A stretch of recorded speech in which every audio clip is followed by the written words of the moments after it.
tahu nyindir siapa-siapa, Rak. Ya jangan baper lah. Mosok aku iki nyindir wong lanang, no. Wong lanang iki jagoan. Ya.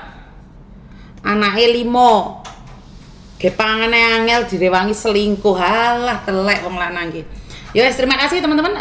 Dan assalamualaikum warahmatullahi wabarakatuh. Berkat Tuhan mengalir atas hidup kita semua. Semoga semua makhluk hidup bahagia, baik yang nampak maupun yang tidak nampak. Terima kasih sekali ya.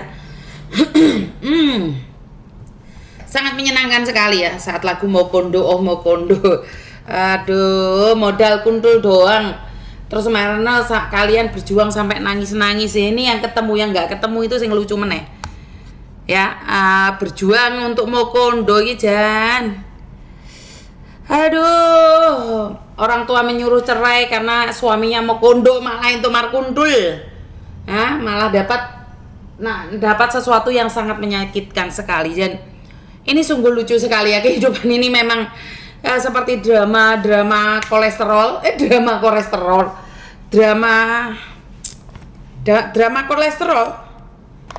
Ya udah, yang telepon boleh masuk ya sekarang. Drama kolesterol. Apa sih drama kolesterol? Hidup kita ini lagi kayak film wes bejat dunia persilatannya.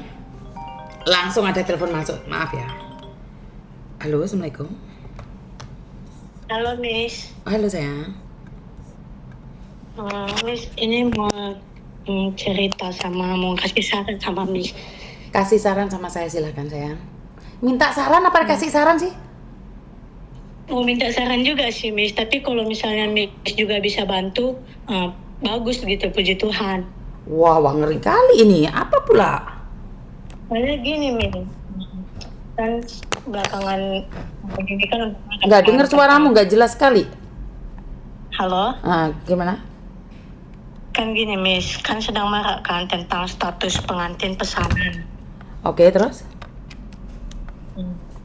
Soalnya saya tahu Miss tempat tinggal agent itu di mana sekarang gitu kan. Saya juga korban sebenarnya Miss, korban pengantin pesanan. Oke, terus? Jadi banyak nih Miss yang udah menikah gitu kan, yang korban-korbannya ini kan udah banyak menikah di Cina. Jadi masalahnya saya yang dikejar Miss, yang padahal saya juga posisinya juga jadi korban gitu kan.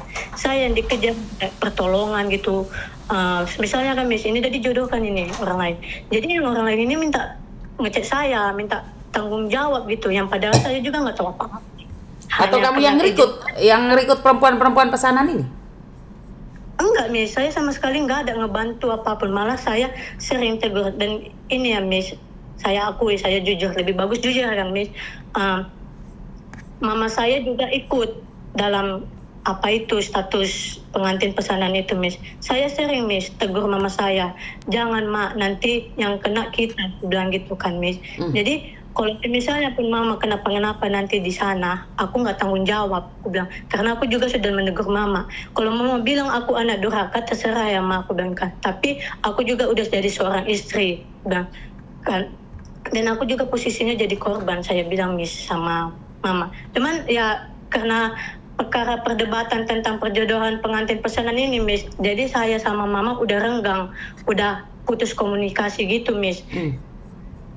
Kesannya kayak saya nggak menyetujui, kayak saya menghalangi rezeki mama. Padahal nggak semuanya itu bisa dibilang halal gitu ya kan Miss. Itu nggak halal seharusnya gitu kan. Jadi kasus ini Miss, saya terus dikejar sama agen ini. Agen ini pun bilang, Nisan, kayak mana sih perempuan ini? Kenapa dia lari? Saya bilang gini, loh kok nyari saya? Aku bilang kayak gitu kan. Saya aja nggak kenal laki-lakinya, saya bilang gitu kan. Saya nggak kenal laki-lakinya, jadi Koko jangan ini kan, saya jangan kejar-kejar saya, jangan sampai nanti Koko saya tuntut, aku bilang kan. Aku bisa loh untuk Koko sekapan pun itu, aku bilang itu kan. Karena masih ada nih itu menolong Koko, dan karena saya juga nggak mau ikut campur masalah perjodohan ini. Kalau udah selesai ini, Koko pun sebenarnya nipu suami saya, tapi aku nggak mau perpanjang gitu kan. Miss, jadi itulah Miss.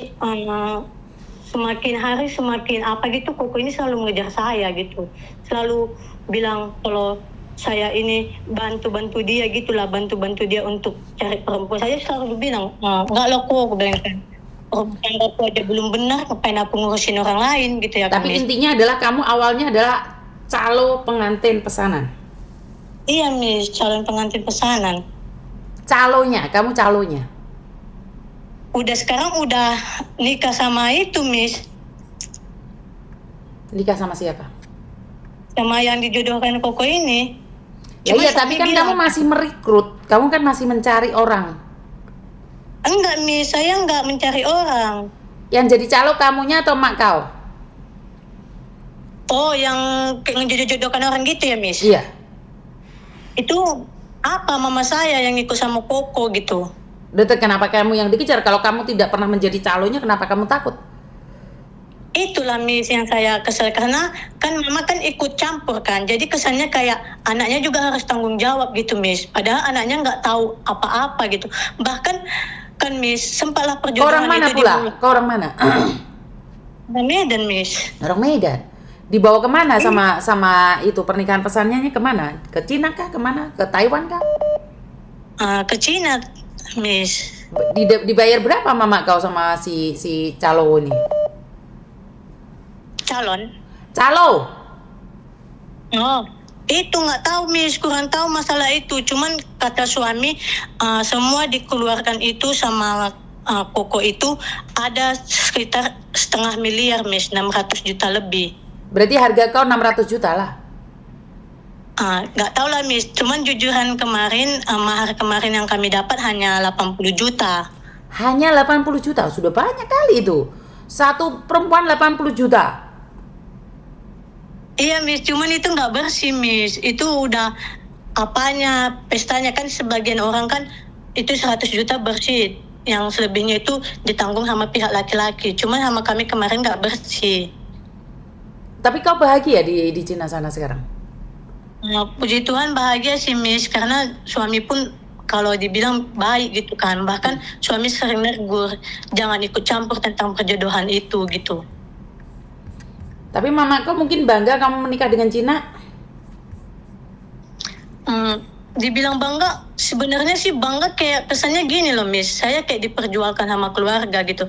Karena di awal memang posisi saya kan broken home gitu kan Miss. Saya juga yang lontang-lantung ya gitu Miss. Saya nggak, kayak kesannya saya nggak punya keluarga gitu kan.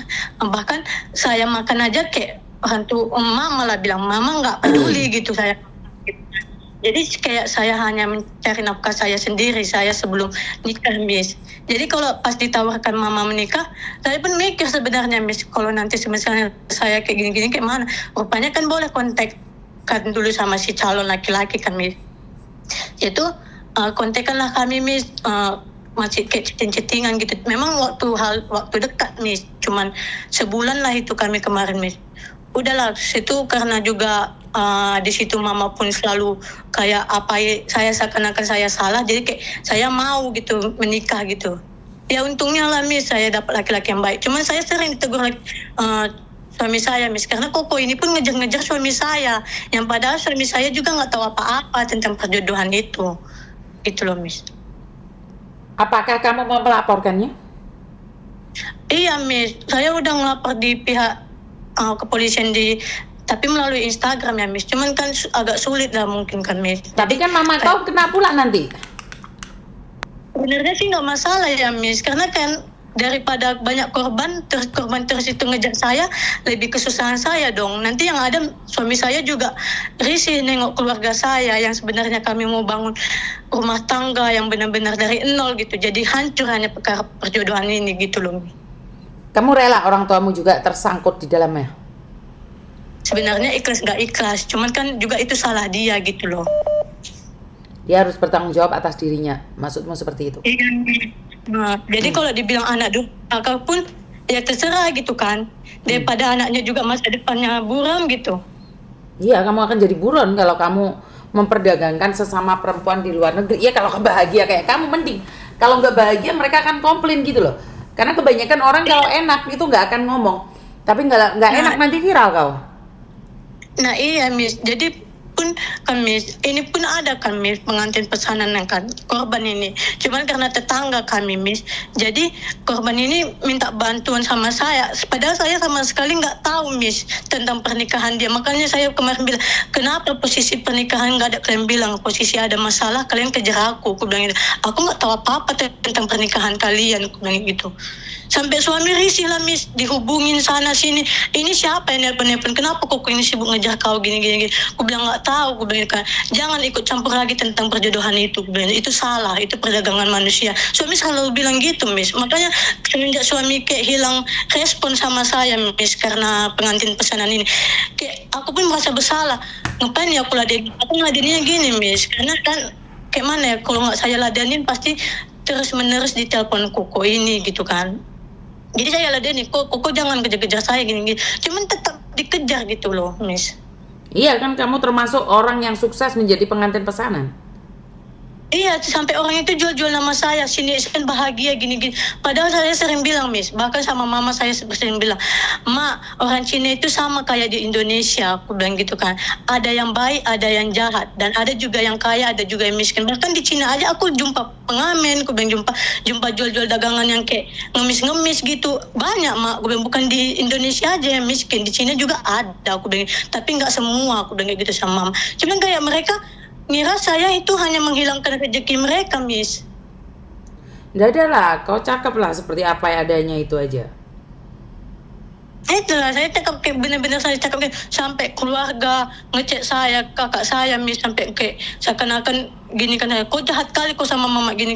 Sebenarnya nggak jahat, saya kan hanya menegur bukan baik. Kalau suatu saat nanti terjadi kayak gini, yang ujung-ujungnya siapa yang kalian salahkan? Yang kalian kejar pasti aku kan, Miss. Karena pikiran mereka, jujur ya, Miss, suamiku ini aku bilang pun nggak kaya, Miss, tapi dibilang dia sanggup nafkahin aku. Cuman pemikiran mereka, suamiku ini orang kaya kali, Miss, gitu. Susah kali kalau orang kampung berpikir kita menikah dengan orang luar negeri itu pasti kaya. Nggak ada lah kayaknya kayak Miss Yuni inilah. Saya menikah dengan orang Cina pun suami saya enggak lah kaya kali. Susah lah kitanya kerja. Pemikiran mereka di sana bilang saya kaya lah, yang banyak duit lah, yang kayak mana-mana lah. Makanya saya heran. Saya sering bilang, Miss, nggak semua laki-laki itu baik, nggak semua kaya, aku bilang gitu. Cuman ini Miss, sampai foto saya ya Miss, foto saya, video-video saya tentang kebahagiaan saya sama suami saya lah gitu, sampai diposting orang itu, diambil orang itu diam-diam. Saya nggak tahu cara mereka mengambilnya kayak mana.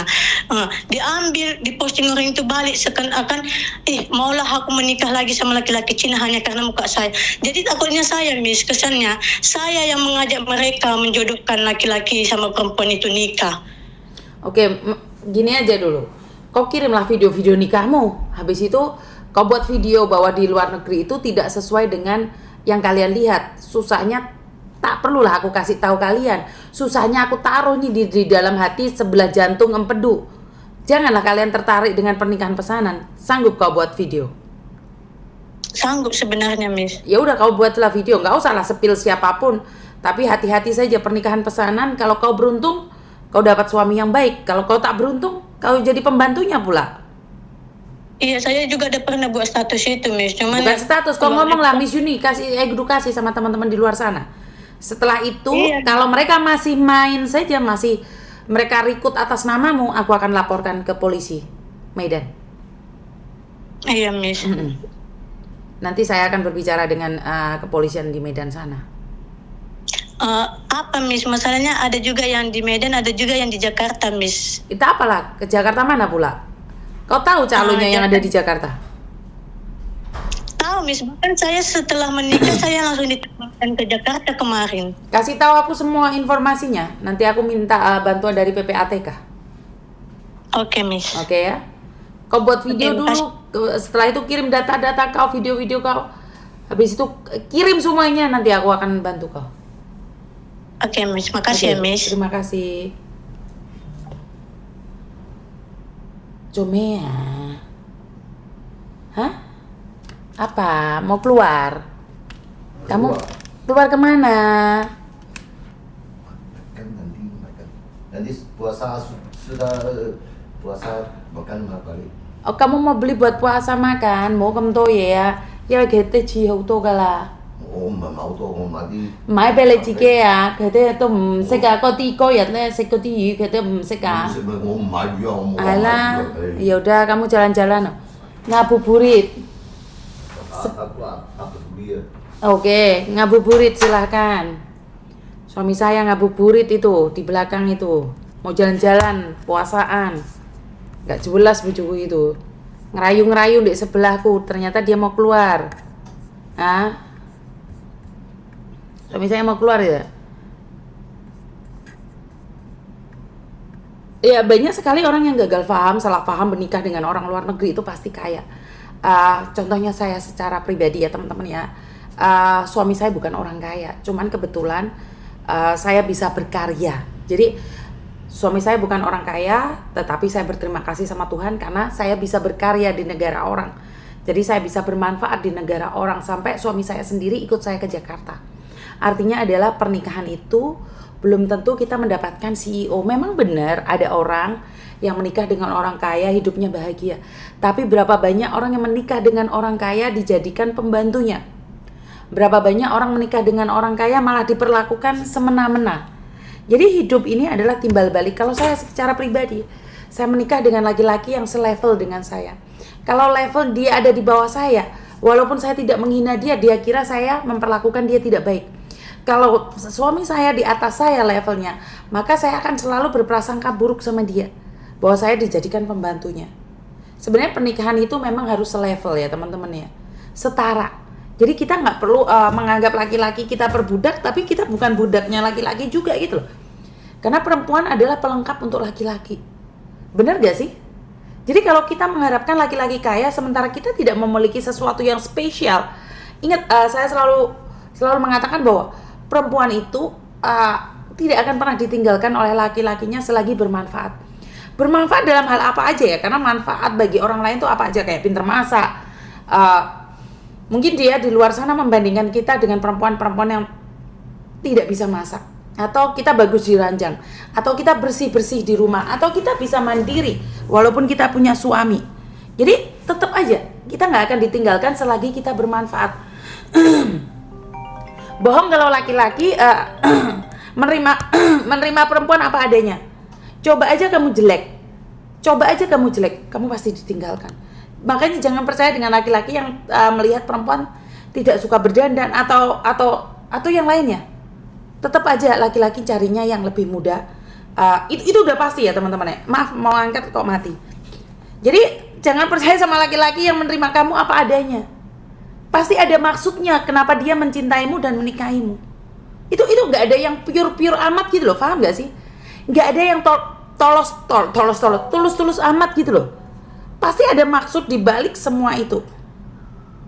Jadi pasti ada maksud di tujuan dia menikah dengan kita, itu pasti ada tujuannya. Halo?